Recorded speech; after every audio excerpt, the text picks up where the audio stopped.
folks, I just wanted to issue a quick disclaimer on this podcast.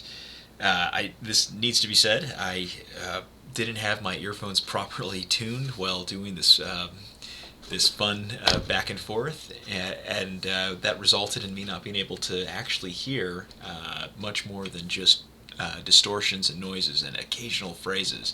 Long story short, I cut off poor Kevin, Brendan, and Dakota. I don't think I got Derek. I hope in going through the edit here, I don't think I saw that he was unlucky enough to have me railroad his speech there. So, anyways, wanted to kind of get that out of the way, give everybody a disclaimer, and enjoy the cringiest moments that are yet ahead. So. And then as far as other housekeeping items go, just wanted to quickly recount on the episode numbers. So just like JRE has episode 1 to, he already hit his 1,000 or whatever, I need to have some kind of numerical system going forward, so I'm going to just try to apply the numbers consistently. So this is episode 6. So you see, if I kind of recount them, there were a few episodes that were done but never recorded, and so I'm not going to actually count them. But just know that in my mind and heart, they very much happened and were amazing. That was, I believe, one with Kevin. That was another with Rex, and another with, John. Yeah, well, actually, the one with Rex may have took. I'm a little forgetful. This is around when COVID started and we started going back home. The first podcast, definitely, was the podcast with Cody Arredondo. That was 3 years ago now. Wow. 2 years ago was the next one with Rex, and then there were a few, like I said, missed tapings that the recorder never went. So 6 months ago, roughly, was the podcast finally done on Discord with Dakota and a few others, including Kevin and Nick Abrell and Brendan. Religion, agnosticism, Christianity, God, Jesus, Scripture, interpretations, and perspectives. Now, I resisted calling the next one Episode 4. That was the teleological argument. And fairly free-range discussion that was on October 13th on Thursday. That would technically be episode 5, except I did record one that I never uploaded, but it was a very good discussion, and it was with Mikey, another good friend of mine, talking about his potential experience of reincarnation. So, without further ado, a little bit of this, a little bit of that.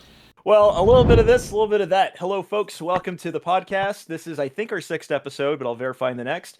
We're going to be running live for about an hour and a half between 2:30 and 4 o'clock PST. If you guys have to jump, no worries, feel free. And today we're going to basically be doing the podcast in the following way. So our panel lineup today, we've got Kevin Graham, currently an account manager at Netrix. He was in our last episode a few months back. Kevin, nice to have you with us. Also, just have to recognize this man is getting married. I hope that's okay to disclose. I just wanted to say congratulations on the recent live event. I'm here. My fiance is kind of putting around in the background, so I turned my camera off for a little bit to not that she wouldn't want to be on here, but she does not. So for sure, man. Anyway, thank you. Pleasure to be here, David. Thank you. And then let's see. I think next up we've got Brendan McNulty, currently a solutions engineer. Not long ago, folks, he was an SDR, and in no time this guy shot up, became a solutions engineer. And I had the privilege to be part of several demos, long form meetings with him, and see him do his thing as an engineer. And I think Dakota would approve. So welcome, Brendan.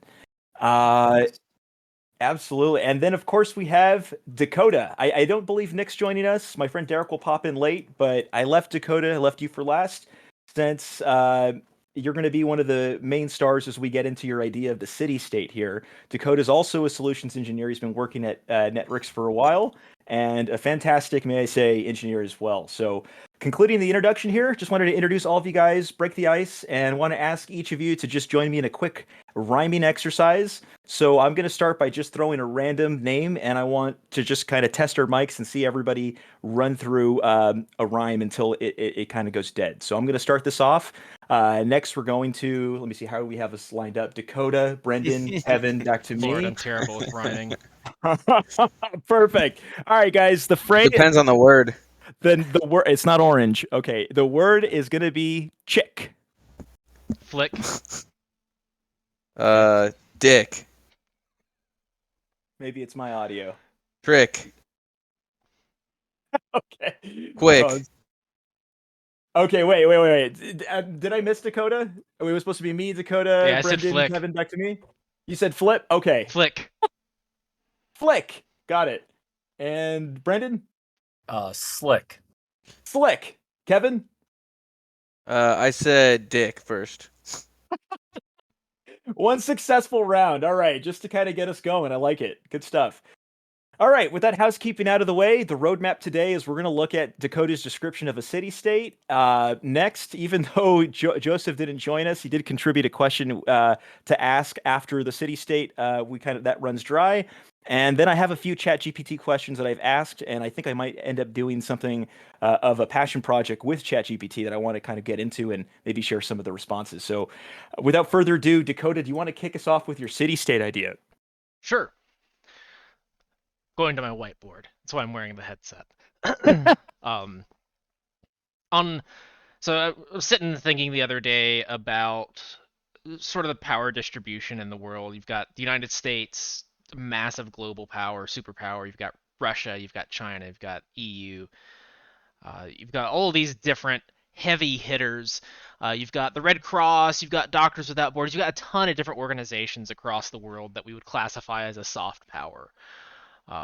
One thing that doesn't seem to exist is some form of centralized power to no third party centralized power, I should say. When I say third party centralized power, what I mean is a party of the people or a power of the people. That's something that does not exist across the planet. No unifying conglomeration or institution that links we the people of planet Earth together. It does not exist. I mean, you could say the internet is that collective, but not everyone has access to it.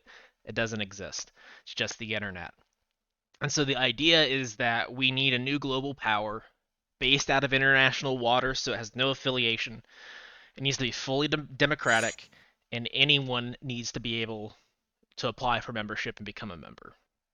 Now, with membership, and taking a little bit from the American system, of course, we need some form of Congress. You need some form of way to vote and make decisions from a democratic perspective. And so instead of there being lobbyists and things like that, and all of these, the amount of time we waste in our Congress, essentially, doing single line item votings, subject based voting, essentially coming to the perspective of the goal when Congress convenes should never be how are we going to accomplish a goal. It should be what goal would we like to accomplish today or this year. And so once Congress has decided upon the goal that needs to be accomplished, then we get to the how after the fact. Because we can spend all day long on the how. Look at the abortion debate, look at the gun debate, look at every single debate that's been going on in this country since our parents were born.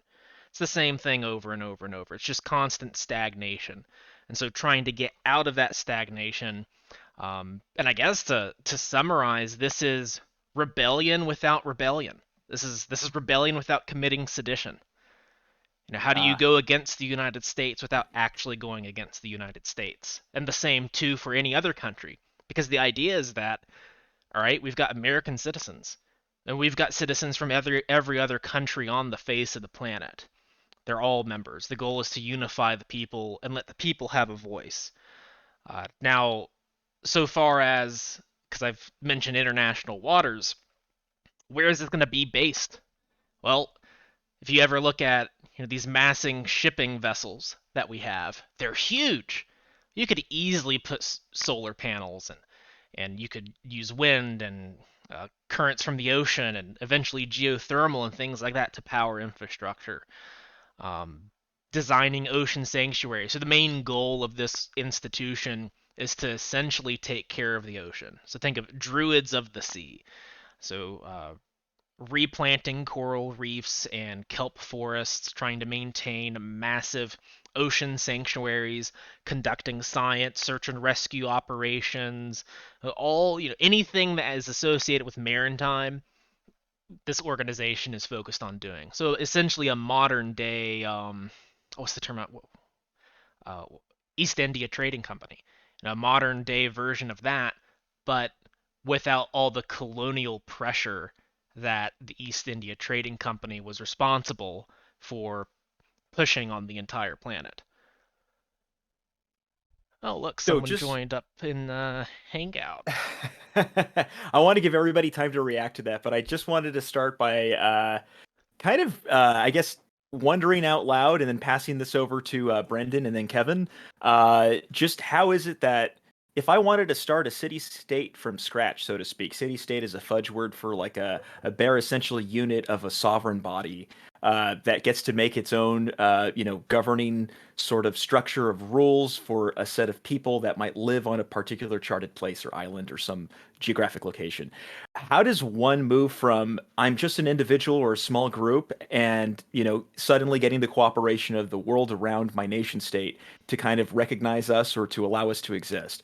I'm going to leave that out. Oh, before I do, I'm sorry. Let me introduce my other guest here, good friend for a long time, Derek. Uh, so, Derek, nice to have you on the podcast. Could you hear us okay? Yeah, just trying to work out the backgrounds and stuff, but nice to meet you guys.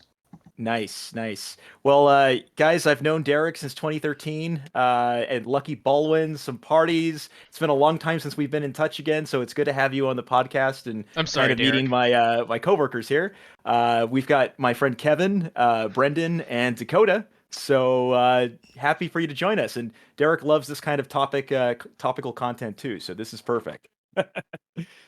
Um, so just to catch you up for a second, Dakota just got through explaining a little bit of the nation state. We'll rehash it again, but in the meantime, we're kind of passing the baton and just kind of getting reactions as to one to just react to to everything Dakota overviewed or outlined.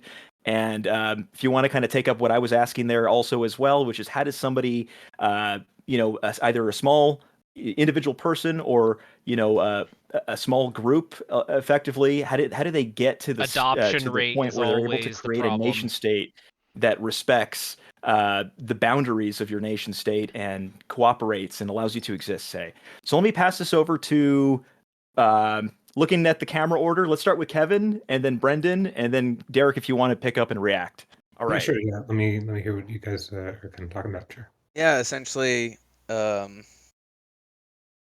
So I've got some thoughts. It's like a nation state, but of the ocean in a way. Like I thought I was following along to summarize the idea from my perspective. It's like a global group or body that membership is not limited to any one particular country, and yet it um, has an internal government such that it can like have a shared collective voice to rival that of sort of these stalemated government systems, especially the United States, where you've just got issues that go nowhere, change that can't happen because each side is sort of stalling the other, and each side is kind of going in a completely sort of polarly opposite direction, seemingly. And yeah, how do you sort of bypass this? Um, I thought it was kind of an interesting sort of. It has to be located somewhere. Can't be. It has to be located within a country or not. It's located in the ocean, so um, thus like kind of the next step where it's like, oh, does it have like sort of a secondary purpose or a primary function, like a the part that I feel like starts to get uh you know we're just brain. I mean, it's just an idea at this point, but I'm just confused a little bit as to like what is its real purpose? Is it to sustain the ocean, to be an environmental group, or is it to like be a uh, more like a global um, like democracy. I don't know. Maybe that's just kind of like its All side thing where, oh yeah, by the way, we're also replanting coral and picking up the trash out of the ocean just because we're out here and this is our domain, so we're gonna take care of it, kind of thing. Nice, nice, and definitely, I think one question that came out of that will eventually stack up and give to Dakota to kind of take one at a time and slice and dice like the Fruit Ninja. What's the purpose? So that's what I really distilled out of that in so many different words. Brendan, do you have anything to add to that? And there may have been other questions there, Kevin. Apologies if I simplified it too much. Yeah. Sure. So and I'm gonna go. I had a similar question to Kevin's. I'm gonna go off of it from the perspective of this is a nation state that's being formed, and less of like this is a collective or environmental group like Sea Shepherd or something like that. On the idea of a fully democratic nation state, um, I would want to bring up the necessity for electing people. And the thing that I immediately think of is back when blockchain and Web3 was going to become the big thing, the DAOs, the decentralized autonomous organizations, their democratic voting systems. No one person was in charge. It was truly a decentralized kind of collective in those cases that utilized a sliding scale. So different points would be brought up, and you could vote on which points people would vote on. Might get a little, if we're voting on what we're going to vote on, it kind of exists like it does today. But having a sliding scale, so there's no one power that's saying, hey, this is what we should do. Do you guys agree with it? Or one group of people, but instead issues that has a sliding scale of how, 0 through 10, how much do you agree that this should be prioritized or this should be done? And following kind of the framework that those fully decentralized autonomous organizations were trying to create, and some successfully did, but using that on a larger scale with the entire collective of doing it that way. May have over explained or over asked the question, but hopefully that makes sense. All right, my mic was cutting a little in and out there, but I heard the gist of it. Dakota, before we move on to Derek, I just want to see maybe if you want to maybe summarize your point a little bit again for Derek in a Yeah. way, and then also maybe just react to what Kevin and Brendan kind of threw at you there. Yeah, to what you said, Brendan, because that's the easiest one to answer first. Yes, I have added into this some form of voting. And so the idea is that, and essentially America is this: we are a democratic republic. We elect our representatives, and then those representatives are supposed to represent us, but they don't. They represent whoever gives them the biggest dollar amount, and that's the problem we're trying to solve in this particular instance. And so all citizens have the capacity to vote, and implementing some form of technological system to allow every single citizen to vote on issues. That way, the elected officials, which I have listed under departments as the Department of Command, um, they're the politicians. They are the ones that essentially have the final say. They have the power to veto. They have the power to step into the democracy and say, "Hey." So we get what you're saying. We understand the emotional situation right now. We get what's going on. However, for the health of the whole, we have to do X, Y, and Z. No, we can't attack that person. We can't execute that individual. We can't imprison that person. We can't do this. We can't do that. Yes, we have to do it this way because there is no other way. We'll take a vote on it. Have representatives there to grab the reins of command and make those decisions in situations of turbulence, because you absolutely need that. Otherwise, you're going to spend all day long debating on what to do next in a disaster situation. Where the voting of the where the democracy comes in is more from the aspect of from a civil aspect. The democracy decides how the economy functions. The democracy decides how all of these different things function that impact our day-to-day lives. But when it comes to those big decisions, defense, um, judicial, health and safety, education, all of that has the final say of the representatives. Hmm. So Okay. it's kind of a split. Just to comment quickly, it's kind of a split between a republic and a representative democracy. Right. You've got like a council of elected officials that vote on like a series A of topics, and then you sort of bring series B topics to a common vote. Yeah, the way that I like to look at it is think about it from the aspect of cybersecurity. You have, we sell cybersecurity stuff at Netrix, but you work in IT and you have software that pulls logs and gathers information from the infrastructure. And in a governmental system, we could call the infrastructure the people, because without the participation of the people, which would be that infrastructure, the system doesn't function.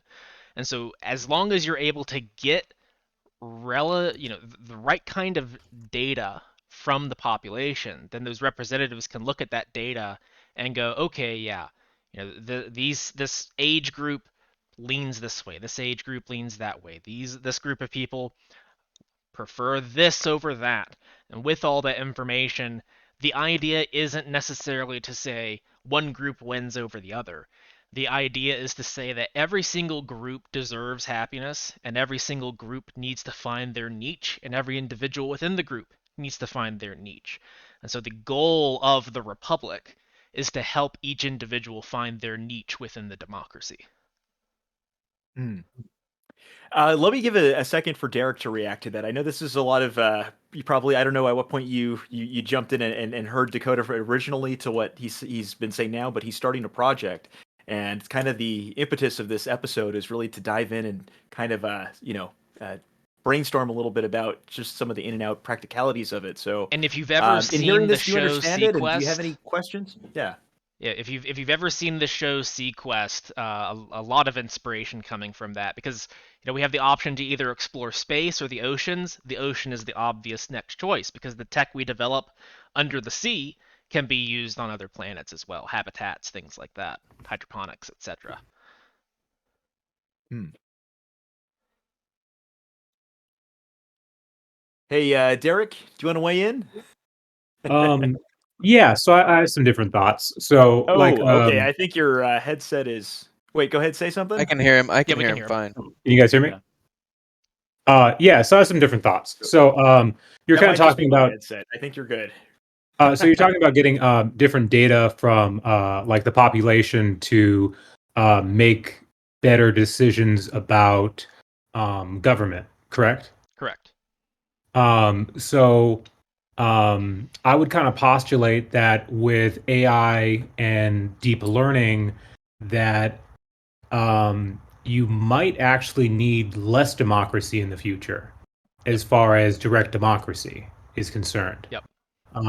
As far as gathering data from people and being able to make decisions in their best interest, which is kind of controversial, but just as far as where to allocate resources to, where to best spend government spending, um, all those type of bureaucratic decisions, with the way technology is eventually going to be going. Right now, we have very narrow AI, but when and if we get general AI, that might be the direction things go. I don't know how you guys feel about that, but that's kind of something I've been kind of thinking about lately. Especially as human productivity goes up, we're going to have a lot of jobs that are displaced. We're going to have some kind of universal income where everybody's needs are kind of provided for. Um, that's kind of something I've been kind of throwing around in my head a little bit. Yeah, I've been Nice. thinking about that, and I've talked with Dave and some of these other guys about that sort of stuff as well, because we're rapidly approaching that phase. Even before we get to general intelligence, we're approaching that phase where we have AI, narrow AI toolkits like ChatGPT, and others that enable an individual to increase their productivity to such a ridiculous percentage that a single person could run and operate a $25 million a year business. Yeah. And so that's where And we're going right now. And then that yeah. next step is, okay, what about running a nation or a civilization? Yeah, and to your point, I think I'm not sure if you've heard of this book series, but there's a book series called Terra Ignota, which I think you might find some interesting insights for, talking about nation states and how um, not only individuals within different nations might act that are outside of like traditional centralized governments would act, but individuals that have rights that are outside of government and operate as actually their own individual people that are um, have rights that are extrajudicial because they don't identify with any particular government would be treated in the future. It's a really interesting series as far as kind of thinking about some of that stuff in the future. Um, but yeah, it's written by a history and a philosophy professor. She does a really good job. It also does some interesting stuff with gender, which is really kind of cool. Um, like you'll read things in the book like they treat gender according to the person's perceived male and female characteristics, not according to what they actually are. Mhm. So you'll read a pair like a an excerpt in the book about somebody having a like a she strokes her beard or something like that, where before previously you would think that the person was like a male or something, or it would you wouldn't have like maybe considered what their gender was the entire time, and then it's like it kind of like takes a twist and like, yo, you're not really sure what this person is, or they're referring to them by female pronouns the entire time, but then they'll throw a male characteristic in. So it kind of changes the way you see gender by reading the book. It's very interesting the way she's I kind of want to weigh designed the in really book. fast, just as these are some interesting thoughts, Derek. Thank you. But now in terms of like you mentioned a few things. One is just about narrow and general AI, and another at the end there, I was listening really about just the way that society can definitely maybe not grow to see each other not eye to eye like we have today with the gender pronouns and the massive controversial divide on that issue in particular, right and left. So starting from scratch, a city state, in a way, and then trying to cooperate within the guise of some geographical location where there would be some kind of communication and relationship with the world around you, I imagine, so that you exist and so that you sustain, um, or at least you're not threatened or trampled over by any conquest. I find that very interesting to see how uh, one would try to counteract some of these things that we know are real in our system. And I wonder if we would diagnose them from occurring in a new system if, say, this kind of grew like a weed in the forest that ended up to replace the forest, so to speak. I hope that makes sense. Let me let Kevin and Brendan react if you guys have anything. If not, don't feel compelled. Yeah. Yes. How do we, we create a system to replace like a broken system that's got all these issues with it? How do we like stop, the same issues from coming over? I don't think you can. I think there's a lot of things that you can do, but I think, we're sort of gonna we can't run away from certain issues. We're gonna have to face certain things head on. So in this new system, I feel like you'd have to reach resolution with a lot of these things, and I don't know if you have the control to do that. I think we have to anticipate that there's going to be a lot of like struggles still, and like there's going to be imperfections in any new system you can create. um Question. Reaching resolution, is that because we can dig into that a little bit further. In reaching resolution, does that mean containing the conflict? Does that mean that one side wins another side and we have to all kind of kowtow to the sanity of one perspective over another? How do we reach resolution? yeah, that's a good question. It's typically like right now we see two sides, and typically you're hearing a pretty sound bit debate going back and forth. nobody has the attention span or the patience to sort of take an argument and allow it to like finish its full course, like hearing the full breadth and length of each and depth of each side's argument, and then like getting to an actual synthesis in the end that both sides more or less agree on. It seems like people just dig in their heels both ways, and certainly there's going to be some So I issues have a where question people will about eventually. ChatGPT, but before I kind of cut it there, and I'm sorry if I'm cutting you off, Kevin. I really can't tell what this thing is. I'm hearing every other word of you guys. Dave, Brendan, you got it. before I mention ChatGPT, did you want to chime in on anything there, react to anything there that Kevin last said?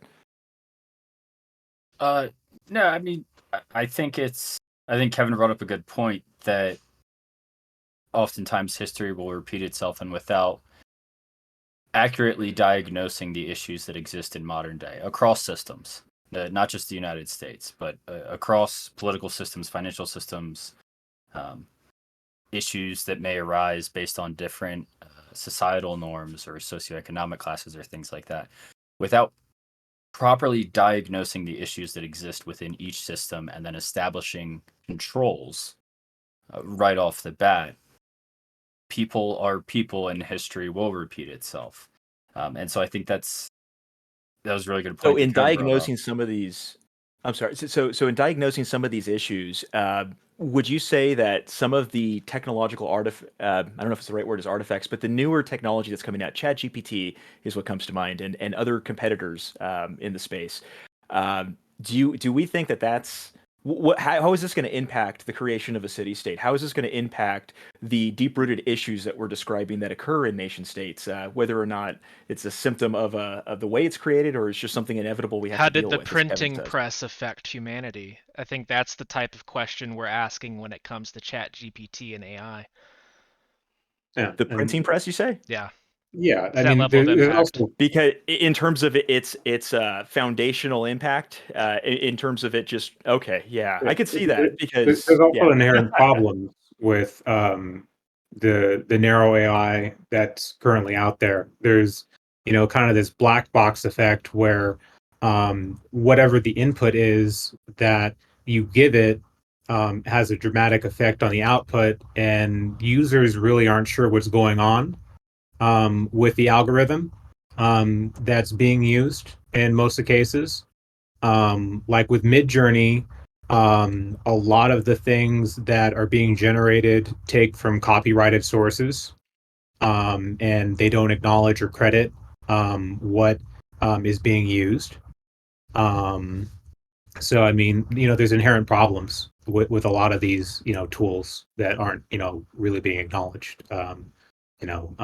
So. I think it's impossible to ever like. I mean, it's always going to be a black box if this thing is learning at speeds we can't even fathom. It's.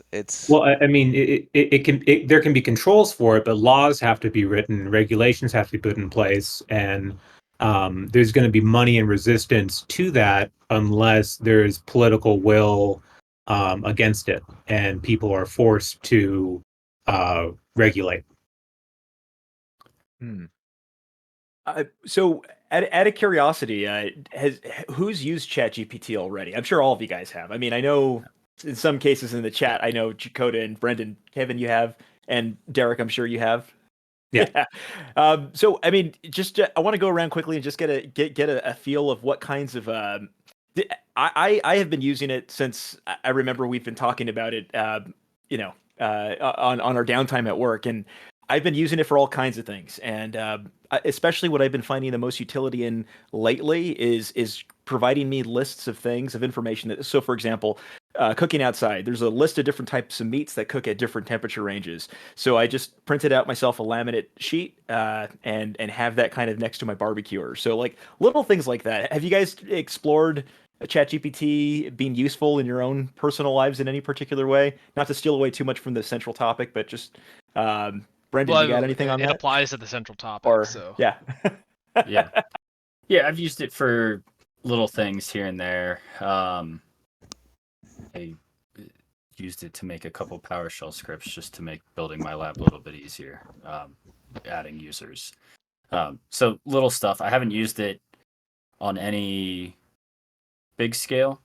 I wanted to when what was it, Dan you could give ChatGPT a command that was called Dan, like you are Dan now, which stood for do anything now, that would bypass, and I think it was Dan, I could be wrong. It Would was. bypass any of the controls, Interesting. and then Okay. give it. Anybody I else? Dakota, wanted to have you play used with that. ChatGPT for anything? I mean, Still programming, I going, know David. is Still another hot use going. case right now. For Kev?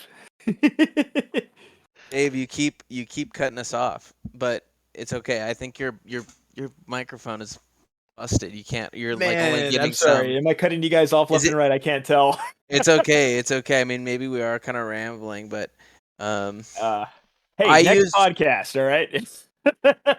This is a learning podcast. It This changes is an, from release to release. definitely true, Dakota. This is a configuration session, learning.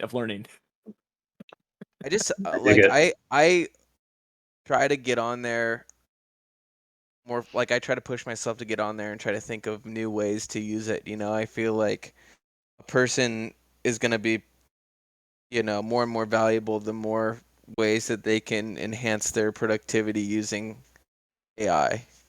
So, I've only begun to kind of scratch the surface, but little things like take these states that are my territory, put them in a single list, separated by commas, and change the states to their 2-letter codes and send it to me back on one line. And then I can just copy and paste that and send that over to some. Like, I just have it like do like little sorting things for me sometimes. Or like, Yeah.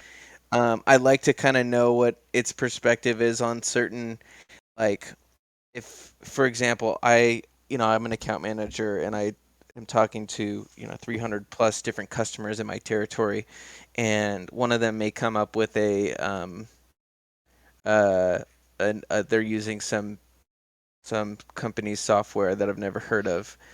Like, I kind of use it to sort of check if I'm the one that's like got my head under a rock, or if it like, give me the list of top 20 companies that do X, and then it's kind of take it with a grain of salt what it produces. But like if you tell it to give me the top 25 data access governance companies or solutions, it'll like spit out a list, and you're like, oh, interesting that it would put that person on the list, or that it didn't put this person. I just kind of ask it some questions about like industry specific topics sometimes, just to kind of get a feel for what it can look at. um, and uh, and also, a lot of times, especially if I'm sending out an email to like hundreds of people, like just like a bulk email, I'll have it rewrite the email to be more efficient, or like I'll give it some kind of specification. The funniest thing I had it do though was write a screenplay for Seinfeld, and I gave it some parameters. And it's still very obvious that it can't be like, though it can mimic a style. Like, it was the most generic kind of. The only thing funny about this Seinfeld episode was like the joke that I directed it to put in there. The rest of it was just like super basic. So Yeah. create those creative, persuasive. I mean, I think it could maybe be persuasive, but it's never gonna like be able to, um, uh, like yeah, I'm trying to sort of hone in on where does its abilities end? It's obviously, and I Well, read this. if I can cut in just really Go ahead, fast on, yeah, yeah. limitations. Yeah.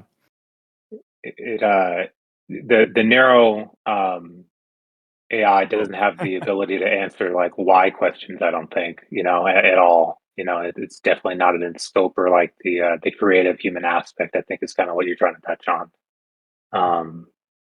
And one thing I've noticed, and I've kind of messed around and try to break it, is that it can totally give you false information and incorrect information. And I've been trying to mess with that and, kind of coax that out of it, because I like to, like, from a design aspect, I like to see how things work and break things.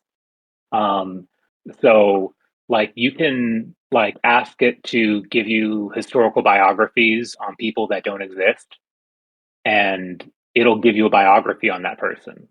Or you can ask it to give you a definition of a word that doesn't exist, and it'll give you a definition for that word that sounds totally plausible and believable. So It's that's sort of got something that's really interesting. it's got an audacity to answer questions it doesn't know the answer to. Yeah, it's So I wanted to share something So it really works quick. excellent. I in have actually sales. created a few scripts. Yeah. Not exactly with the style of Seinfeld, but I just my favorite people that I like to, kind of check my sanity against. Like Alan Watts is my spiritual guru. I got Sam Harris is a rationalist kind of public speaker, and there's a few people, and I like to kind of counterbalance it with. I said on ChatGPT, write me a script with the following people, and I listed a bunch of people on the left for commentary, a bunch of people from the right, including Shapiro, even Milanopoulos. Also, what's his face? Or I'm sorry. Candace Owens, Matt Walsh, and then on the left side, no, right side, Steven Crowder. On the left side, I got like everybody I could think of from Pac-Man to Sam Cedar to Cenk Uygur, all the guys on the left. And then I got all the philosophers that I could think of. I was like, give me one grand, interesting. I said, make it interesting script, and it gives you so much. And I noticed one of the limitations, whether it's a story, whether it's a list, if you have it go beyond I don't know, like a few minutes or so. I'm sure there's some kind of like numerical cutoff. It just stops like dead, Or it and then repeats I'll usually itself. put the next phrase, please continue because you stopped, or you stopped, please continue, something like that. And it'll just carry off from where it left off. And there's a few ways in which you can screw that up. Like if I say you left off on this last bullet point, it will not get that bullet point, but it will skip that one and go to the next. So I'd rather go to the bullet point before, even though it kind of cut off on that other bullet point, if that makes sense. So that was a limitation I discovered. But I also wanted to share, yeah, that I think this is going to be one of the new projects I'm going to be working on is kind of like doing YouTube Shorts with ChatGPT based on figures that are very interesting today, and it's kind of seeing what they would do historically or contemporaneous. Anyways, okay, so that's ChatGPT.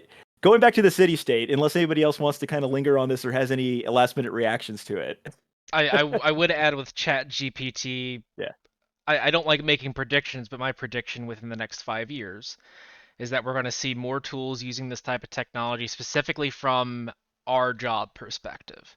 And so imagine taking Chat GPT and training it on Netrix's knowledge base model, and then providing a web link for people to ask technical questions for ChatGPT to then give knowledge base article responses.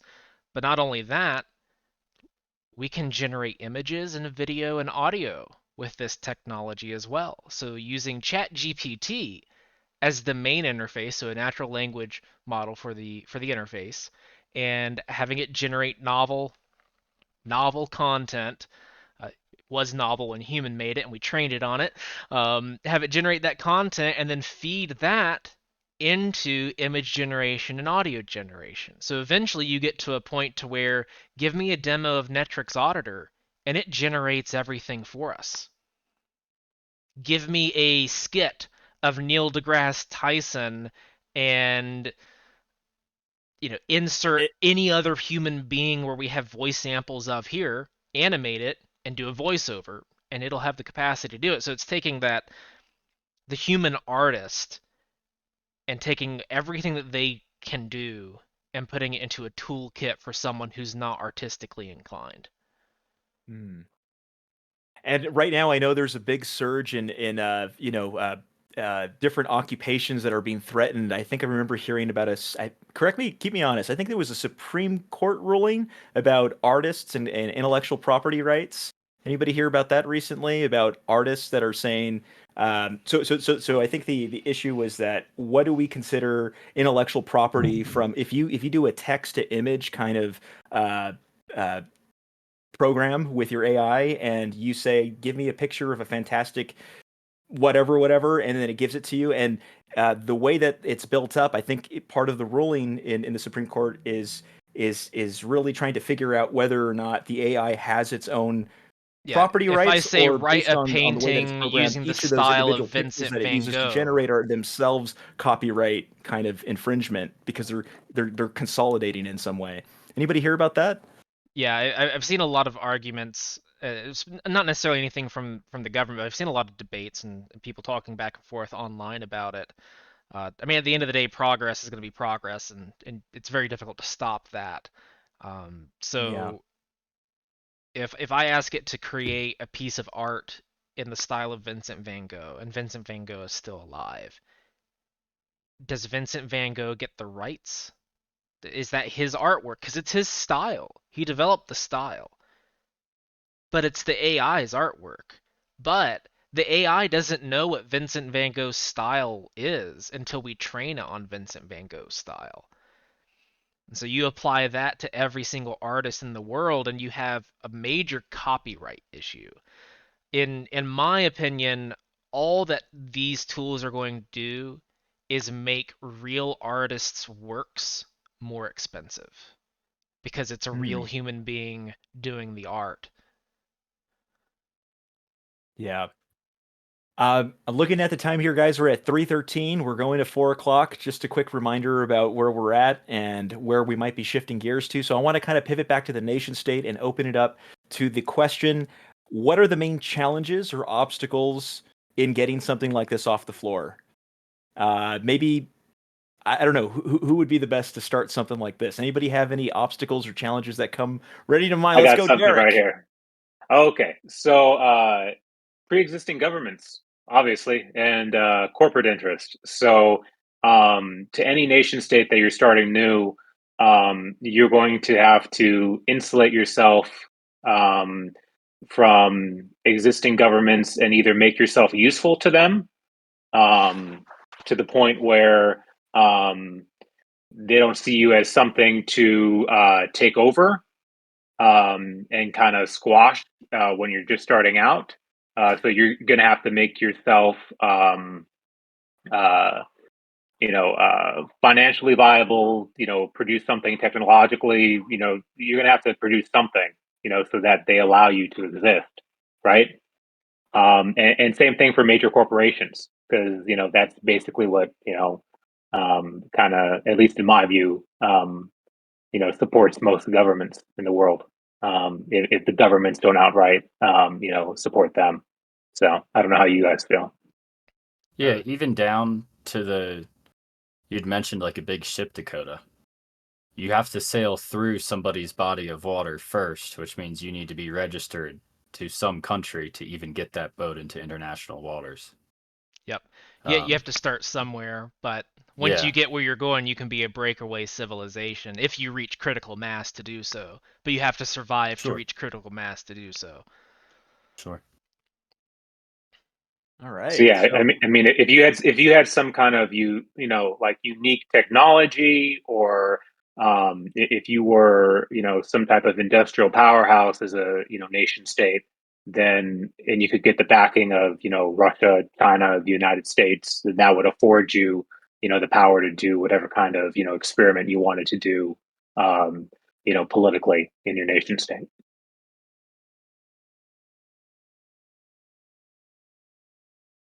Yeah, you could even, I mean, you maybe even, Dakota mentioned early on, like, being a, caretaker of the sea or something like that. That may provide you enough leverage of being like, hey, we can handle all of your ocean restoration projects, or and maybe to the United States that doesn't matter because that's just going to piss off the windmill farms or the oil companies or whatever. But to a small what is it, in like Indo-Pacific island or something like that, or a small Caribbean island, I that mean, that could be hugely important. just from knowing what I know about the U.S. Navy, the U.S. Navy wants naval supremacy and control over the seas, so they would probably feel threatened by that, more than see that as a environmental benefit. Unless again there was some kind of partnership of okay, well, we're gonna supply you with this amount of funds. You guys are going to clean up the oceans, and then there's also economic trade between the two countries, some kind. And then you're not going to trade with our enemies. Yeah. Sure. I know because I have thought about exports. Because how do you build something that? Cause, the end goal is something that can stand on its own 2 feet. It needs to be self-sufficient. Like everything else collapses, it needs to be able to survive and do its own thing. And so, as you mentioned, technology exports, whether it's software or actual, hard technology, unique technology. Food is another one. Plastics is another good one. We can make biodegradable plastic from seaweed, and so you can do massive, restore kelp forests and seaweed forests, and provide a sustainable model to then harvest the excess kelp and turn it into plastic, export that. I don't like talking about deep sea mining operations, but it's inevitable and it will happen at some point, and there are a ridiculous amount of materials at the bottom of the ocean and in the rest of the crust of the earth that we could harvest. You can use that, export that, turn it into technology, and export it as well. So yeah, military industrial complex work, government contracting work, ideally with the United States because we are the powerhouse of the world at the moment. Um, you don't want to get in. You don't want to end up in the CIA's crosshairs. That's for sure. I mean, if you could take advantage of, they have some new wave generating electricity technology out there that's pretty interesting. They have some stuff with, I'm not sure if about ocean geothermal, but they have geothermal that you could take advantage of if you could adapt that for ocean use in certain areas of like the Pacific Rim. I know there's also a lot of restoration and craft issues in those areas that might go to some of the ideals you're talking about. But then there's the ability for scientific research. So to sidestep, and this is sort of how this has grown. One of my dreams, I want to own a submarine, and I don't mean a small submarine. I want a submarine like the size of a nuclear attack vessel, something that size minimum. I want 20,000 leagues under the sea. I want to be Mhm. able to take people on a cruise under the ocean, and not only are we going to go on a cruise, but all of these students, marine biologists and chemists and people in these universities who can't necessarily afford to go on an expedition or anything like that. They don't have the infrastructure to support it. Get with a university and hey, this is the course that we're going. We will provide room, board, transportation, and the capacity for people to explore the ocean and conduct surveys and underwater experiments and things like that. And then you start setting up underwater habitats across the ocean as well.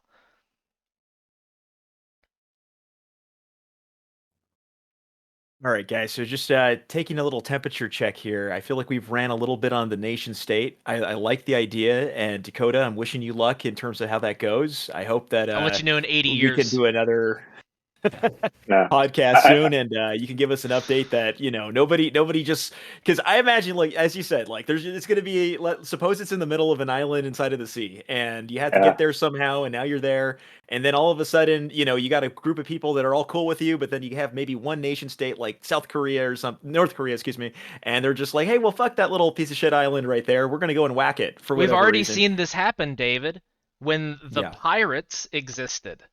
The pirate the Yeah. pirates. nations, when those were around, that's what we're talking Hmm. about, an independent power of the sea.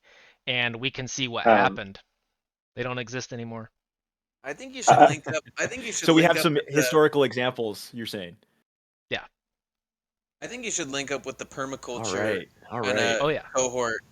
I think you should. I think this should because one thing you could start from scratch. Two, you could join forces with an already like huge movement that's trying to live in better coexistence with the planet. And like there's so many people that are starting little independent farms and independent like agricultural permaculture That's what places that are started this idea 5 years ago. And it's just yeah. ballooned into this. Yeah, I mean, essentially, what you're talking about is kind of permaculture of the ocean. Like, Yeah. yeah, permaculture of the ocean would be awesome, and I think fusion technology is going to help your idea of like owning subs and having like more affordable and like kind of like a self perpetuating kind of submarine fleet that is Yeah. actually accessible to more people. That's not as like the U.S. and other governments will see as like dangerous. We're going to build shield Um, helicarriers that are submersible with fusion power. yeah, And then we'll turn them so into spaceships. Yeah. They'll go This is awesome, everywhere, man. you know? We're gonna need to see Exactly. prototypes. You know, another thing I wanted to kind of throw in this mix is who's familiar with the Zeitgeist movie? I know Dakota, we've talked about this. I don't know if I've talked to any of you other guys about the Zeitgeist with Peter Joseph. Kevin, what am I saying? I've talked to you about the Zeitgeist. Yeah. I want to know how different is this idea, and I know I asked you once, Dakota, but I'd like you kind of just to flesh it out a little bit. How it's different from a resource-based economic system where the whole focus is really they almost, in my mind, function like a sustainability advocacy group. Because what they're looking at and what they care about is really the betterment of the planet, not really seeing borders between nations. Obviously, it's looking beyond you know a little bit in terms of how we get from X to Y in the transition, but they are ultimately looking at resources, the rate of depletion, and having basically technology and the scientific method as our benchmark kind of take us into the future with our decision making in a sort of nation state like way, but in a way it sounds so similar to what you're saying. So I mean, I guess I kind of want you to delineate where it is and where it isn't, if you can, and maybe for nobody that knows the zeitgeist, maybe just a better abstract than I've provided. It's taking a resource-based economy and scaling it up. Yeah. At the end of the day, that's what it is. There isn't I'm much not. difference. We call a resource. I mean, can you summarize a resource-based economy? So there really isn't money because you don't really need money. So think Star Trek. Star Trek is a really good example of a resource-based economy. Granted, their resource-based economy comes at the creation of the idea of a replicator, some form of technology that solves that materialistic need. In our society, it would be how many metric buck tons of gold and silver and precious metals and steel and iron and whatnot there is across stockpiles and still raw sitting in the ground.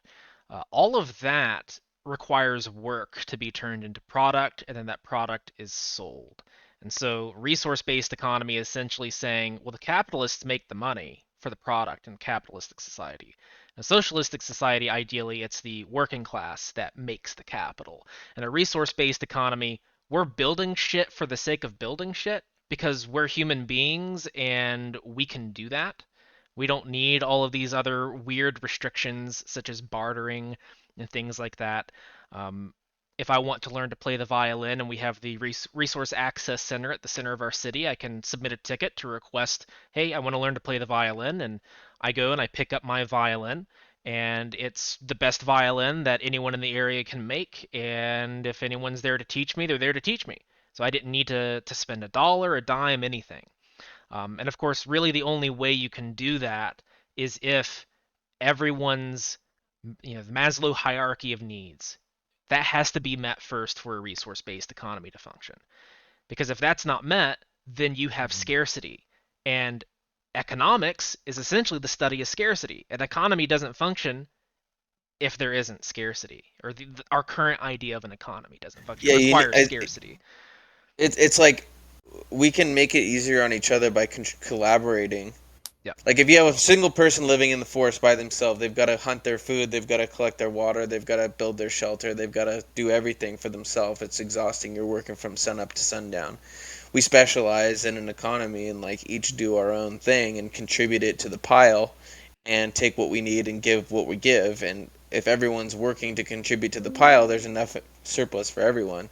But I feel like the issue you run into with like a system that, you know, what motivates somebody to contribute to the pile, and how do we know that we're contributing enough collectively that everyone else, like you're saying, is getting their needs met as a basis? Yeah. Well, it's like You what might run into motivates people human now. psychology issues with resource-based economy, as far as motivations and divergence in um, uh, human psychology. So people with abnormal human psychology that don't follow into basic human psychology. But how do you account for those needs? People who have personality disorders, people who are sociopaths that don't follow into the basic model of how normal humans think. You have to take into consideration those type of people as well when you're thinking about all Yeah, these types like of societies. a narcissist just wants to go play violin, so he submits a ticket for a new violin every day. And then You have to- hoards who- violins and then sells them Right. trades them on the side. yeah. Yeah. Who enforces that? Who makes those decisions? Yeah, it's You'd have to have some kind of regulation, or check-in system to make sure people aren't abusing the system as well. Or, there'd have to be some kind of mechanism within your resource-based economy to make sure that people aren't abusing, taking advantage of resources. Yeah, Um, it sort of has the opposite problem. Resource-based economy has an issue from a consumeristic perspective of a consumer consuming all the resources because they're there and readily available. Whereas our current system more takes those resources and produces goods and over produces goods. We produce more goods than there are people to consume them. And so we're wasting mhm. all of these resources in both directions. And how do we Yeah. solve that? Well, yeah. I like the idea of a resource-based economy more, and I think we're probably going to be heading in that direction if society knows what's good for it. But we're definitely going to have to shift, regulatory tools and attitudes in society to reflect that. Yeah. Just to jump into this a little bit further, I know one of the main, I guess, material points of notice on a resource-based economy is the fact that it doesn't use a middle proxy, or at least in one of the versions of a resource, because I suppose there could be many different types of resource-based economies. The central one that was initially propounded by Peter Joseph was one that was moneyless. It was one that didn't have a middle of exchange, and in fact, the way that they calculated demand was based on the same kind of tracking technology that we have on barcodes at the supermarket to kind of take an inventory of all the products within a supermarket. We would have a very similar system about the basic. So we ask, like, who are the people that enforce this? Part of answering that, not a complete. I'm not talking about the police and the actual people with, force, so much as I'm talking about how the system actually gets pushed along. As I understood it, there were just basically an algorithm that is set into motion that when people generally are requesting something through their interface console or whatever kind of mechanistic means that they have to request what they want on a daily basis or weekly or monthly, there's an interface that they have to kind of you know basically send out to kind of say, within my geographical locality, we need this much corn, we need this much rice, we need blah blah blah blah blah blah blah. And then for a custom sort of sent to the 3D printers, we've got more custom prototypes, and we become more of a design economy that's based on teaching its citizens how to use AutoCAD technology and how to use more design kind of software to interface with the economy. That's how I understood it. So just this wrinkle of no money, having a design economy, generally the way that we calculate demand, is this kind of in lockstep with how everybody is imagining a resource-based economy? And I know, Derek, you said that sounds interesting to you, like that maybe we'll end up having this. Is this something you would advocate for, or anybody would say they'd advocate for, out of It it curiosity? it does, but I think maybe the technology is going to get to a place where, and this is far off in the future, but we're going to have 3D printers that are going to be able to print things down to the molecule eventually. This is far off into the future, and that's going to allow us to do space exploration to the point where we're going to have to change how human beings are to do, you know, long term exploration outside of the solar system, right? We're going to actually have to change our biology to survive, space. Right. So that's going to be interesting. Or von Neumann probes. Molecular 3D printing makes von Neumann probes a real possibility. Well, von Neumann probes are very interesting, Wait, and explain then that really fast, Dakota. I know von freezing, Neumann, but what are his probes? well, Self-replicating probe. yeah, Oh, self-replicating probes, and then freezing eggs and sperm, and then having robots, make babies when they get there, and it'd be interesting. All right, guys. I hope I didn't cut anybody off. It's hard to see. 3:32. I'm looking at the time, and at this point, I want to crowdsource. Joseph was somebody that was gonna come onto the podcast, and then I figured we would use one of his topics to kind of throw in towards the latter half of this mix. Since Joseph's not here, I mean, his was kind of tongue in cheek. It was like, what was his question? Anybody else read the chat? Something about IT, data security. Oh, I yeah, wrote it I down. answered the question in the chat. It was a It good was one. Yeah, it was about what keeps ID cybersecurity. people Like, up at yeah, night? what keeps them up at I night? said What keeps end the IT users people and up low at night? budgets. Do we want to take this one, or do you guys have something more delicious in mind that we should focus the last 30-ish minutes on? No, I think Oh, I think and I end. want capitalism for the next one. So if your thoughts are going there, let's keep it brief on that because next time's capitalism. All right. I thought Dakota answered it correctly. The answer is users. It's people that is the reason they need to buy our software in the first place. How about, because everything that we do in our society, even the creation of a Declaration of Independence, Wait, my mic went dead for a second. I'm not sure if you guys were talking to me. I apologize. okay, well, you can't hear us with the headset off. Can you hear us? Can you hear me? Yeah, I Yeah. mean, this whole thing's been a struggle. Yeah, so even like but the creation of the Declaration you're of back. Independence is putting a band-aid on a symptom. It's not solving the root underlying issue, which is humanity. Um, so how do you solve that problem short of wiping out humanity or completely changing humanity? Selective selective. What's the term I'm looking for? Selective genocide. There's some people No, advocating for that, not man. selective genocide. Khan from Star Trek. Genetics. No, yeah, Yeah, there's some neo-Nazi right wing people kind and of that's what it advocating for is. that. Yeah, There's some undertones for yeah. that right now It's like that are very uncomfortable. apart from that genetic engineering, which I don't think we're mature enough of a civilization to delve into genetic engineering to that degree. It comes down to lifestyle. Like, that's the only thing I can think of is lifestyle governs so many of these issues in our society.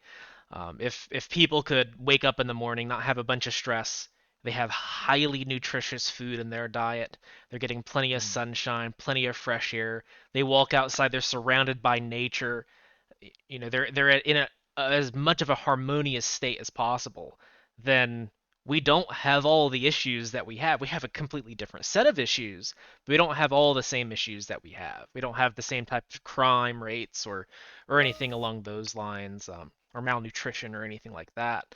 And of course, that next question, and because I always love the topic of magic and consciousness, is are there lost capacity? Is there a lost capacity in humanity from our ancient past?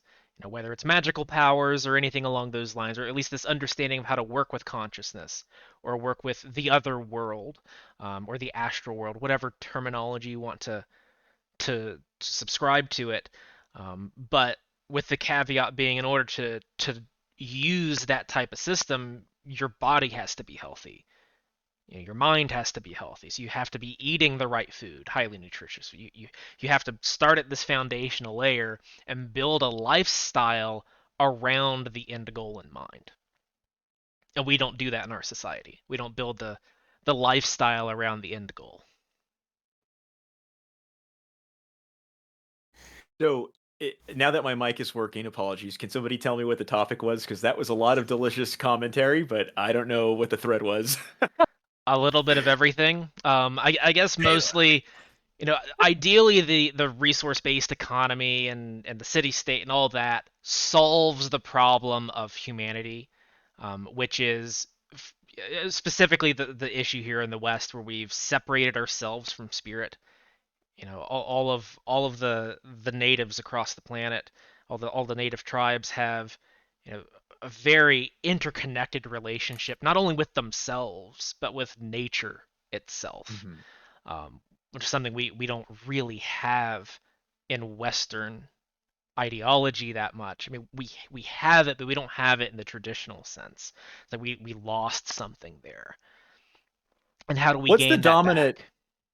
What's the dominant view philosophically that everybody's walking around with, you would say, characterized in a very generic level? Obviously, we can't look at every person and figure out their metaphysics or their branches of philosophy, but we can zoom out and kind of look at a nation state and kind of figure out what we have. I posit from just stuff that I've seen and read, it would appear to me that the scientific sort of enterprise kind of brings along with it a sort of materialism in the broad philosophical sense that everything can be reduced to a particular substrate or substratum of as opposed to, as you talk about spirit, and as I think of the other limit on the other extreme being matter or We can use the something that term inheres. pseudoscience. Use anti-gravity as a great example. 1920s, we have this massive increase in our understanding of physics. We have all these different theories coming out, specifically around quantum physics, quantum gravity, string theory, all these things. The most prestigious, the people at the top of their field back in the day researched things like anti-gravity. And at some point during the past 100 years, that idea of anti-gravity has been labeled under pseudoscience. And because it's labeled under pseudoscience, today's scientists, oh, we don't want to touch that because if we even look like we're touching it, we lose Have you funding. did you listen to that last Eric Yes, Weinstein that's and yeah. yeah, dude, I was gonna say it. I just listened to that whole thing, Same here. and yeah, very Say interesting. it again, Kevin. I didn't catch that. Eric Weinstein and who? Joe Was it Rogan. Joe Rogan? And Yeah. Joe Rogan, yeah, they just did a podcast last week I or haven't this seen it week or yet. something. Yeah, Yeah, Eric and his brother are a little interesting. Eccentric. Yes. But they you bring want up to some stay very up good at night, points. listen to that though, because yeah, it's You'd like the yeah, episode. Yeah. yeah, it's good. It's really good. Well, I mean, I think the last thing I saw was like because I get the JRE clips that are already clipped. Sometimes I'll listen to the full hour on Spotify, but on the JRE clips, I think I saw one with him and Brett. I didn't click into it, but he was talking about how oh boy, the downfall of civilization. I kind of forgot exactly how he brought the umbrella. Did you guys? Who did you, Kevin? Did you listen to the whole The most podcast It recent, was of the 4 it, most or hours. recent, yeah, it was four 4 hours. four I hours? was driving back from Arizona, so I listened to about 3 hours of it. But essentially, I mean, Eric is I wouldn't say he's a physicist, but He's a mathematician. he's a mathematician, and he's just simply sort of theorizing about all these UFO sightings and if they're That's what it real, was. sort of what do they imply. And he kind of has his own mathematical theory about, he calls it post-Einsteinian physics. Like, Einstein developed this theory of relativity that's, sort of like at first almost incompatible with quantum physics and like indeterminacy and all this different stuff. And post-Einsteinian physicists have been trying to sort of bring that theory into modern, because you essentially had like, I mean, uh, you know, physics has stagnated for the last 50 years. Physics and mathematics have led to the rise of like so many different changes in our lives, but like in the last 50 years, if you take away computers and phones, how much has our lives actually changed? Really not Yeah. that much. As opposed to the 50 years before that, you went from like the Civil War, or you went from like Civil War era to like now being able to fly in airplanes. Like society changed so much between like between the first 50 years of the 20th century to the last 50 years. I was Or texting a even friend about that. I've got a good one on this. Just before you say that, I mean, technological I just giants got a and question moral real quick. infants. That's a phrase that comes to mind when I think about.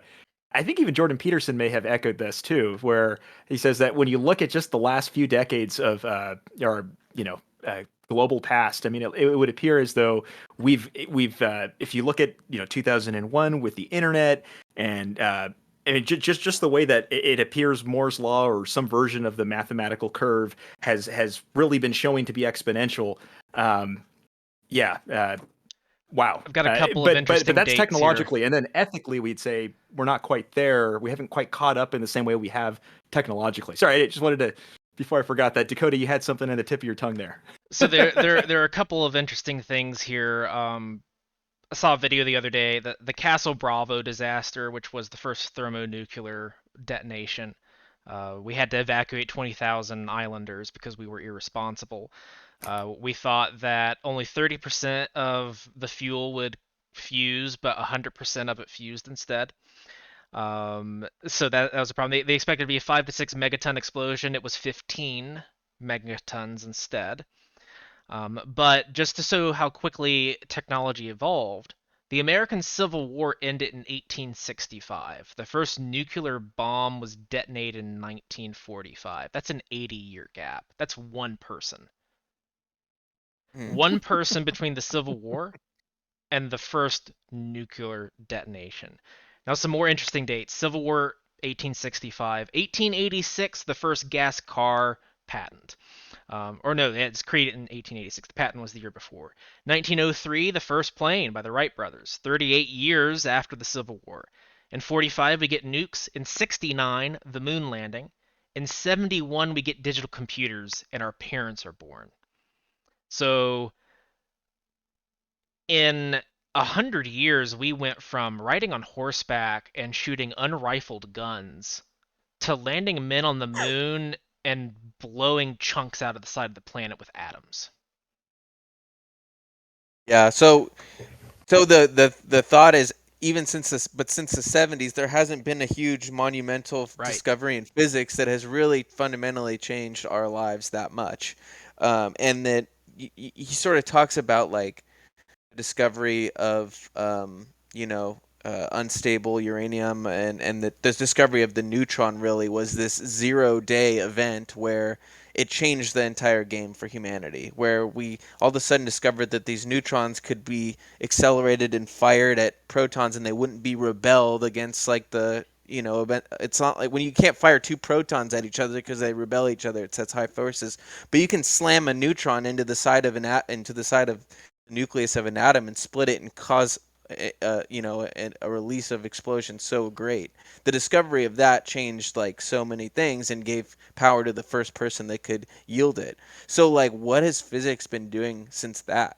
There hasn't been a major 0-day exploit. And then this whole topic of this thing was like, well, if there are these flying saucers that are like, you know, moving at such speeds, accelerating at such speeds, there may be like a discovery or a possibility that we like a new nucleus or a new neutron, essentially like a new way of that we know about physics that gives us so much more capabilities That is that we don't exciting. know So- about as society. Like, And Question. Or, I yeah, didn't mean to cut you off, Kevin. yeah, I was gonna say neutrinos is a good example because we know our body gets bombarded with tens of billions of neutrinos per second, and we build massive detectors to detect them, and we detect very little. So we don't really have any neutrino-based technology. It's like they're there, but we don't have technology built around it. And so not only that, we have this conceptualization of gravity, but what governs gravity? And so it's Mhm. that if you can reach for the underlying code that governs physics, then you can build things like a TARDIS from Doctor Who.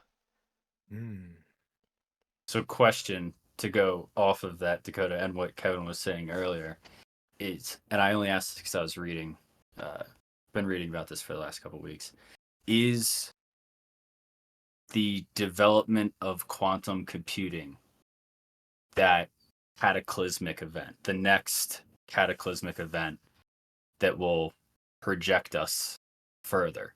Material science is material science, but material science relies on our current understanding of physics and chemistry and how things work.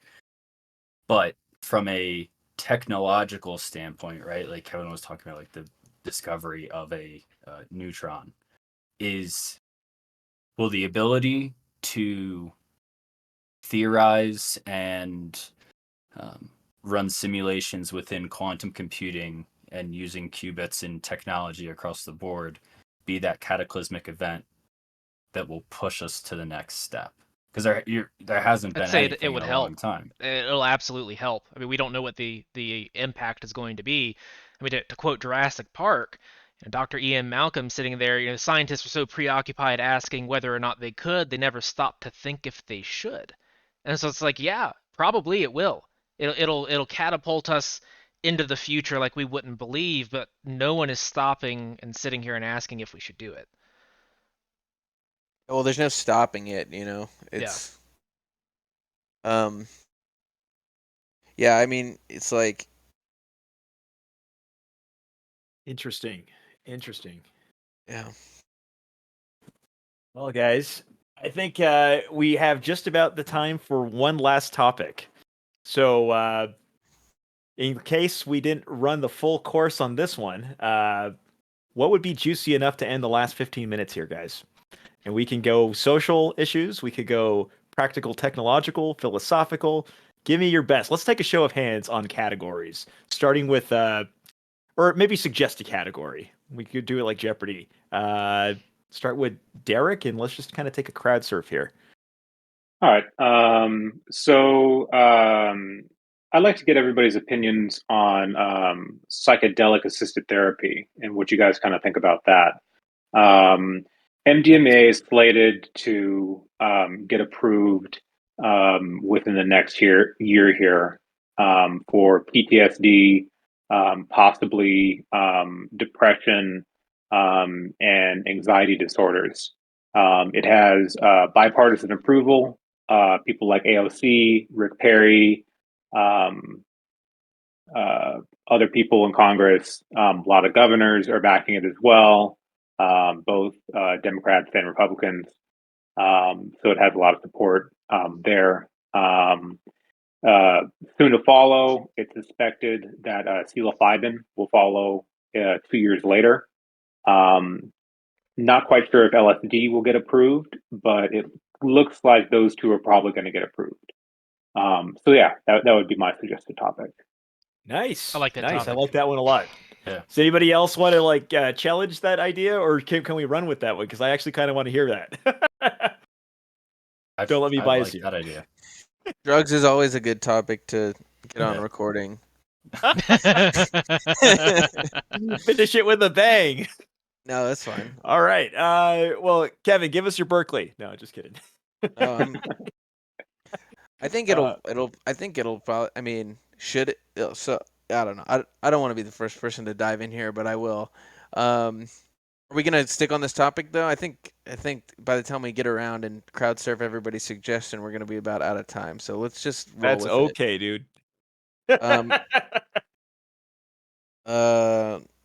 Having somebody that may or may not have experienced the two aforementioned things, should it be open to therapeutic research and should we ask the question as largely should these things be used in potentially therapeutic and mental health things? I think absolutely. I think anytime you legalize something, you open up the gates to a lot more research than what can be done when it's still like a Schedule 1 or Schedule 2 or whatever it is. Of course, you run the risk of, unleashing this thing on the population, which does, but I think a lot more research needs to be done. Research needs to be done in those sorts of things. I do see that there are risks specifically with people who have a predisposition to schizophrenia and maybe Yeah, aren't fully developed frontal it's true. cortexes yet. So the two main areas of risk are people. Well, two big areas are people who are under 18, and then people with predispositions to psychosis and schizophrenia. And then one of the other major areas of concern is access. They've had some pretty good preliminary data for, like I said, PTSD, depression, and anxiety. And the modality that they've been doing is they have two people sit in a room with you, one being a nurse and one being a talk therapist. They do a video recording, and this is in a monitored medical facility. They administer the psychedelic substance, and then you're there during the entire administration of the drug. So this is over a very long period of time. that you're experiencing the trip. And then you do talk therapy during this time period. And then it's usually done for 2 to 3 times through treatment. The total cost of doing this is about $15,000, $10 to $15,000. So access is going to be a huge problem, and then it's going to be whether insurance companies are going to be wanting to cover this and who they're going to be wanting to cover this for. So yeah, just food for thought when people respond. I most certainly think that is going to yield like crazy positive results. Like for 9 out of 10 people that do that, or maybe a little less, but there's gonna be a few people that freak out and have bad trips, of course. But I think that people are gonna like They'll that could still be huge. gain But the- something but from the bad trip.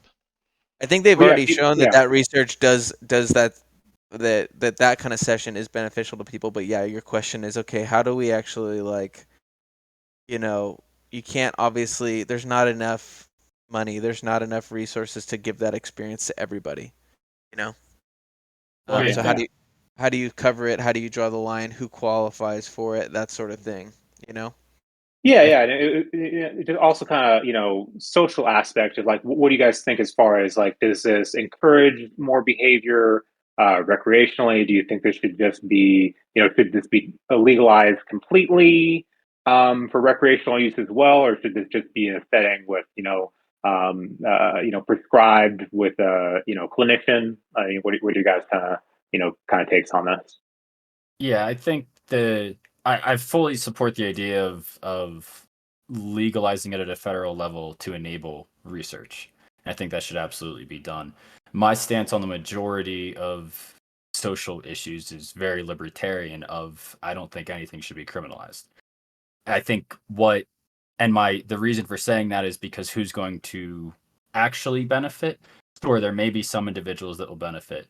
It's unlikely that the VA actually starts paying for this for soldiers with PTSD. Mhm. So who will really benefit is Big Pharma. Mhm. The fact that there's talks of MDMA and psilocybin becoming legalized before pot is legalized at a federal level is crazy and kind of only reiterates that fact to me of, well, big tobacco can't figure out how to farm cannabis yet. So that's why it's not legalized. Well, I also have insights into that just because Yeah. I'm, into psychology. I'm going to be getting my PhD in the process of applying and everything. Nice. And I've done some research in labs with different things. So one of the reasons is cannabis has over 100 different components to it that make it cannabis, right? Sure. So the two that are primarily studied are CBD and Nice. THC, but there's also CBN and CBG, which are getting more popularity. But there's 100 others. And then you have all the terpenes and flavonoids of the plant that anecdotally seem to make the strains have different effects on every person, which is why you have all these different strains that, oh, this strain has this effect and it's, more of a sativa, more of an indica, right? And none of that is being studied in academia right now. They're all just focusing on THC and CBD. They're not studying on, well, why is this strain doing this and why is this strain doing that? And why does this seem to have this medical benefit, subjectively versus this one?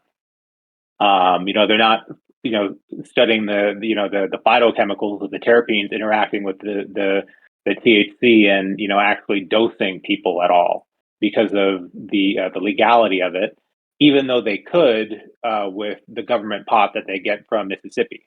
I volunteer as tribute for dosage. Yeah. No, absolutely. They could design and do all these studies. They're just Sure. choosing not to. Right. So that shift needs to take place. I guess I'll close this out with one question to Dakota, since this was the city state kind of main substance of this podcast. What Schedule 1 or otherwise kind of let's just call them drugs to get the widest category net over them, would you allow in your city All of them. state? Beautiful. That's the answer I was Every hoping single for. human being, every single consciousness has the right to yeah. choose how to alter their own consciousness, so long as they do not bring harm to another consciousness. Nice. Mm, Well, Yeah. guys, debatable. But until next time, I want to review a few other topics, but always feel free if you guys want to come back and we could focus on another segment. I mean, I've got a few kind of GPT chat cards, kind of the way that I do my Netrix cards. Remember these guys? This is Nice. for this one is basically on people. So if anybody says, I want you to tell me what ChatGPT would say that Alan Watts or Peter Joseph or Sam Harris or Ben Shapiro or Kyle Kalinske or Destiny would say about capitalism, socialism, communism. So I want to get into a little bit more of integrating our ChatGPT into our conversation for the next one. I want to focus on topics around capitalism a little bit, and maybe even touch a little bit back on religion and spirituality, like that last podcast we did. We'll see how we can mash that up. But if you guys have suggestions, throw it in, and we can fuse it. And in the meantime, does anybody else have any last minute reactions before we kind of let this baby go to rest? Really like Dakota's last statement. I would just say that if you're going to do that, you really need to focus on, treatment for anybody who had any Yep. issues. But I definitely agree with him there, especially if you're going to be starting like a new foundational city-state kind of thing. I think that would be a good model. And also researching the culture. That's one thing Imperial College London is getting ready to start doing, is mapping the DMT experience. Because we can study the materialistic aspect all day long, and how it affects our psychology in the waking world. But when you're in the experience, is there a level of objectiveness, of objective reality to No, the yeah, yeah, entities within the experience, and are they real? yeah, And if so, yeah, what does that mean for humanity? yeah. Having open research into all these things Right. is also would be a boon to society. Yep. So yeah, I agree That with is you an there. exciting idea. That might be a podcast in and of itself, by the way. we'll get all you guys back on It's on this my again. bucket list to do. Yeah. Figure out if they're real or not, and then Yeah, how to just communicate with them. yeah. Closing remarks from Kevin and Brendan. oh, just thank you. This was fun, guys. It's good to hear different perspectives, and just shoot the shit with the guys and flush out some things. And Yeah. thanks, David, for putting it together. Hey, thanks, Kevin. Thanks, Derek, Brendan, and Dakota. Brendan, any last minute remarks? No, I was just gonna say this was a fun one. We always find ourselves on drugs. I feel like every time I've been on one of these, we always somehow we come full circle, and we always Yeah. end up The on first time drugs. I didn't But smoke weed on this podcast. Hey, some Yeah. credit here. I can't say that. We just talked about it. Sorry, I love it. I brought a little academic angle to it. I wasn't talking Next about time, we're gonna outright, figure out how we could absolutely. all be on shrooms at the same time. No. uh, No, it was fun. It was fun. Thanks yeah, for putting it together. that was All fun, right, you guys. Thank guys. you, David. All right, everybody. Well, thank you.